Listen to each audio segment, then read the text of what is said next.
Handicap ఉన్నా, నేను ఒక కాలు లేదు. నేను 18 సంవత్సరాల నుంచి ఆటో డ్రైవర్. 18 సంవత్సరాలు. ఓకే, ఆటో మీదేనా సొంతమా? లేదు, కిరాయి ఆటో. 350 రూపాయలు ఆటో. రోజు కట్టాలనా? రోజు కట్టాలి. రోజు 350. రోజు 350 రూపాయలు. ఎంత వెళ్తుంది మరి? మళ్ళీ గ్యాస్ 500 కొట్టాలా ఆటోకు. మాకు మిగిలేదు ఇప్పుడు 300 కూడా. చాలా కష్టం ఉంది, ఏం మిగలట్లేదు మాకు. అసలు వెళ్ళట్లేదు. ఇక ఆన్లైన్ లో ర్యాపిడో, ఓలా, ఊబర్ అని నడుపుకుంటున్నాము. కానీ మాకేందంటే ఈ ర్యాపిడో వాళ్ళు, ఓలా వాళ్ళు బైక్లు ఎక్కువ పెట్టారు కదా, ఆ బైక్ల వల్ల మా గిరాక్ అనేది కస్టమర్ రైట్స్ అన్ని అక్కడ తగ్గిపోతుంది. మొత్తం అన్ని వాళ్ళకి వెళ్ళిపోతున్నాయి. ప్రతి ఒక్క బైక్ వాడు జాబ్కి వెళ్ళేవాడు కూడా రైడ్ వేసుకొని పోతున్నారు. దానివల్ల మాకేం ఉండట్లేదు. ఇక అలా ఆర్టీసీ బస్సులు కూడా ఫ్రీ ఉన్నాయి కదా, అలా చాలా తగ్గిపోయారు అన్నమాట కస్టమర్స్ అనేది. డిమాండ్ ఏంది అసలు? మా డిమాండ్ ఏంటంటే యాప్ లో చాలా ఫ్రాడ్ చేస్తున్నారు. ఆ యాప్ లో అనేది తీసేసి గవర్నమెంట్ ఒక యాప్ పెట్టేసి మాకు ఒక మంచి లైన్ పెట్టాలని ఆలోచిస్తున్నాం. గవర్నమెంట్ ఆదుకోవాలి.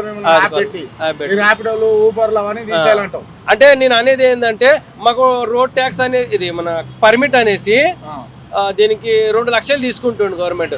మళ్ళీ బైక్ వాళ్ళకి ఎల్లో ప్లేట్ లేదు కదా, మరి వాళ్ళకి ఎలా ఇస్తున్నారు మీరు రైడ్ కొట్టడానికి పర్మిషన్? మీరు ర్యాపిడో, ఓలా, ఊబర్ వాళ్ళు మరి మాకెందుకు తీసుకుంటారు పర్మిట్ అనేసి 2 లక్షల రూపాయలు? అందువల్ల తీసేయాలని అనుకుంటున్నాం, బైక్లు అనేది తీసేయాలి. రైట్. అసలు మీ పరిస్థితి ఇట్లా మారడానికి కారణం ఏంది?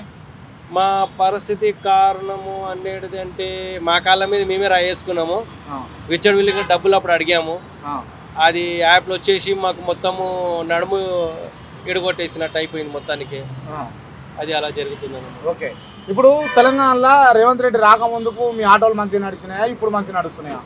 యాక్చువల్లీగా నిజంగా చెప్పాలంటే రేవంత్ రెడ్డి రాకముందు చాలా బాగా నడిచినాయి. చాలా అంటే బాగా నడిచినాయి. రేవంత్ రెడ్డికి ఇప్పుడు 4 నెలలు అవుతుంది కదా, ఏం అలా ఏం జరగట్లేదు. ఆయన ఇంకా అర్థమే కావట్లేదు గవర్నమెంట్ నడపడం ఎలా ఏం చేస్తాడు అనేసి. ఓన్లీ ఆయన ఇంకా కూడా ఇప్పుడు విపక్ష వాళ్ళు ఉన్న వాళ్ళదే ఏమున్నది అవి తీసుకుంటూ కూర్చున్నాడు. కానీ ఇంకా ఎందుకంటే 100 రోజుల్లో పట్టు అన్ని అమలు చేస్తా అని చెప్పాడు, అన్ని పథకాలు. మళ్ళీ 15,000 ఏడుంది డ్రైవర్లకు? ఇంకా ఇంకేది ఇచ్చాడు? ఏది చేయలేదు. ఇంకా కరెంటు బిల్లు ఫ్రీ అన్నాడు, అది కూడా రాలేదు. గ్యాస్ అన్నాడు, అది కూడా రాలేదు. 100 రోజుల్లో ఇస్తా అని చెప్పారు కదా, మరి 100 రోజులు అయిపోయింది కదా. నమ్మకం లేదు. ఇప్పుడు లోక్సభలో ఎవరికి ఓటేస్తావు? నేను బీజేపీకి ఇస్తా. బీజేపీకి ఇస్తావు? సెంట్రల్ లో బీజేపీనే కావాలి నాకు. బీజేపీ కావాలి. ఈ రాష్ట్రంలో ఎవరికి ఉంటే బాగుండే? రాష్ట్రంలో యాక్చువల్లీ అంటే నేను అనేది ఏంటంటే ప్రతిసారి 5 సంవత్సరాలు ఒక కొత్త గవర్నమెంట్ రావాలని అనుకుంటున్నాను. ప్రతిసారి వాళ్ళకి 10 సంవత్సరాలు ఇచ్చినందుకు ఏమవుతుందంటే 5 సంవత్సరాలు మంచిగా చేస్తున్నారు, 5 సంవత్సరాలు తింటున్నారు. ప్రతిసారి కొత్త గవర్నమెంట్ వచ్చిందంటే లేదా వీళ్ళు 5 సంవత్సరాలు ఏం చేసి బయట పెడతారు అని నేను అనుకుంటున్నాను. ఇవి తెలంగాణ రాష్ట్రంలో ఆటో కార్మికులు పడుతున్న ఇబ్బందులు. వారి ఇబ్బందులను తక్షణమే రాష్ట్ర ప్రభుత్వం పరిగణలోకి తీసుకొని వాళ్ళకు తగిన న్యాయం చేయాలని చెప్పేసి డిమాండ్ చేస్తూ ఉన్నాం. ఆటో కార్మికులకు ఖచ్చితంగా కేఆర్టీవీ అండగా ఉంటుంది. Thank you.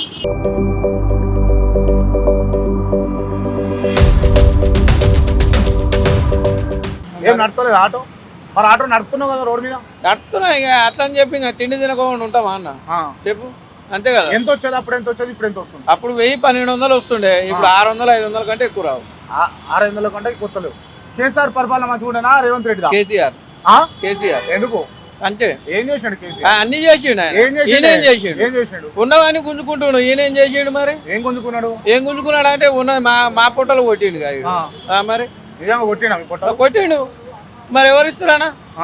మరి అన్ని బదులు పెట్టిండు. అది పెట్టినప్పుడు మంచిగా 1000-1200 చేసుకుంటుంటే హ్యాపీగా తింటుంటే హ్యాపీగా అనుకుంటుంటే ఇప్పుడు ఆ నిద్ర కూడా లేదు మాకు.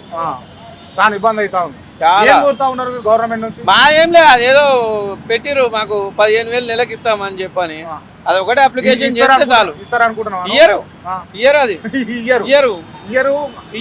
మరి పరిస్థితి ఇక అంటే ఇక నమ్మించి మోసం చేసి అదే తడిబట్టతో గొంతు వచ్చారు అంటారు చూసినా. గదే ఇప్పుడు ఆటో నీదేనా? సొంతమా?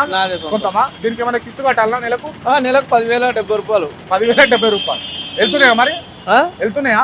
అప్పులు చేస్తున్నావు. ఇది ఆటో కార్మికుని పరిస్థితి. అప్పు చేస్తున్నట ఆటో కిస్తు కట్టడం కోసం అప్పు మరి అప్పు చేయాలన్నా రోజుకి 600 వేసుకుంటాం. 600 700 కంటే ఎక్కువ కావు. 600-700 లెక్కేసుకోండి. దీని కిరాయి 300 పోతుంది. అదే 300లోనే 100 రూపాయలు 150 గ్యాస్ పోయినా 100-150 రూపాయలతో ఇంట్లో సంసారం చేసుకోవాలి. అంతే. ఇంట్లో ఆడవాళ్ళు గిట లేకపోతే గిట మమ్మల్ని చెప్పులే మాకైతే చెప్పులు. ఇది ఒక ఆటో కార్మికుని ఆవేదన, ఆటో కార్మికుని బాధ. రైట్ అన్న నమస్తే. నమస్తే. ఏం పేరు? నా పేరు గోవర్ధన్. కుసుట. కూర్చోండి సార్. నా పేరు గోవర్ధన్ సార్. గోవర్ధన్. మీరు వృత్తిరీత్యా ఆటోనేనా నడిపేది? నా వృత్తి ఆటోనే. నేను వికలాంగుడు ఉన్నా.